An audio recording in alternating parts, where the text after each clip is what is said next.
如果乌克兰沿用苏联军事思想，扎波罗热的重头戏会出现在哪个方向？各位网友大家好，我是刘小飞。这两天网上围绕俄罗斯乌克兰扎波罗热大战的话题还是很热。由于现在的信息非常不透明，所以战场态势发展什么程度呢？双方显然还是各说各话的。俄方说乌军碰的是头破血流，损失了150辆坦克，乌军则说是夺取了不少军民点。但是有些信息还是可以相互印证的，能够让我们大致的了解到一些战场情况。其实双方的宣传都用了同样的技巧，就是把战场的局部信息展示出来，只不过展示的位置是不一样的。由于种种限制原因，我们在节目里没法展示战场态势图，所以我们可以把问题简化一下，就是整个扎波罗热战役双方接触线很长，东西都是上百公里、数百公里水平嘛。那么乌克兰是在整个战线多个方向向俄军阵地施压。当前让乌军进展缓慢的是中路，就是俄罗斯58集团军的地盘。但是西路跟东路两个方向上，乌军是有进展的，尤其是在东边，俄军的防御体系就没有58军搞那么完备，所以乌军在这里边一刀捅的是有点深。其实打到现在还是能够看到俄乌双方的军事思想还都有苏军留下来的味道。比如俄军的思路就是利用雷场反坦克火力且战且退，逐步的消耗乌军。正如网友所说的，当年怎么对付德国坦克的，现在还怎么对付德国坦克。等把对方的力量消耗差不多了，后边的俄军就会发起反冲击。别说特90、特80，现在二线俄军手里边的特62、特54都会跟着一起上的。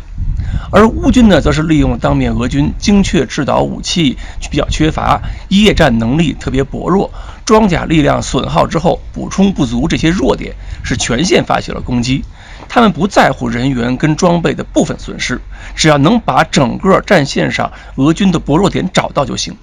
一旦某个地方形成突破，在对方阵地上撕开一个大口子，那么有可能就会果断的把后边的主力投入进去，把突破口持续的加深扩大。比如这次战役，乌军东路军的进展相对不是最好吗？那么俄军方面，罗戈金所担心的还没有投入战场的600辆乌军坦克，还有更多的步兵战车，是不是有可能就出现在东路这个方向上？一旦乌军主力向这个方向打进去的话，那有可能是一边直插马里乌波尔，一边向西迂回，抄俄罗斯58集团军的后路了。目前正在攻击58集团军正面的乌军部队，哪怕大部分损耗掉，只要保持进攻压力，让58集团军无法脱离接触，就是对东路乌军的最有力配合了。赫尔松那边也一样，很有可能是试图发起渡河攻击，目的也是要牵制住赫尔松跟克里米亚的俄军，让他们无法抽调太多的兵力去增援东路。巴赫穆特方向也是同样道理，这个时候乌军在巴赫穆特南北两翼持续施压，只要扎波罗热战线上东路的乌军能够插到黑海岸边，乌军这一局就是赢了。不过就是水库大坝倒塌之后，最近1-2周内，俄军在赫尔松那个方向是大幅度减轻压力了，有条件向东增援了。乌军的打法也体现了苏联时代的军事思想，所以现在这仗打的跟当年二战的时候还真像。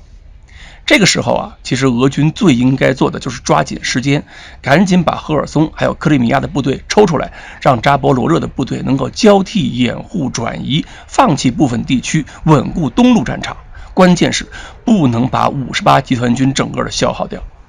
但是俄罗斯会不会因为面子问题，坚决不肯暂时放弃部分地区，或者认为仅仅依靠东路俄军就能够彻底挡住乌军的兵力？那我们就要看后边的结果了。不过这个关键时刻俄军就更不应该制造内部矛盾了。偏偏绍伊古最近还命令了所有的雇佣军都只能跟俄罗斯国防部签合同，瓦格纳的人员所有人员都一样，这等于是把瓦格纳说成非法组织了，要彻底剥夺普里戈金的所有兵力，归到国防部的门下。那普里戈金刚刚赞美完58集团军就挨了国防部这么当头一棒，当然坚决拒绝。他要是懂中文就该背诵一下千古奇冤江南一夜，同时操戈相煎何急的诗句了。那绍伊古难道是要给俄军增加一条新的战线吗？